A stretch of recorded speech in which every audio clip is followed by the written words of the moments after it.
Всем привет! Сегодня в работе автомобиль Volkswagen Jetta 6.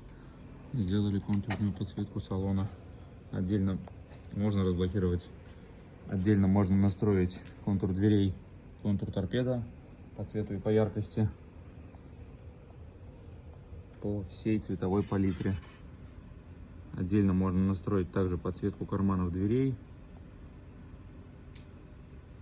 И отдельно подсветку ног спереди и сзади.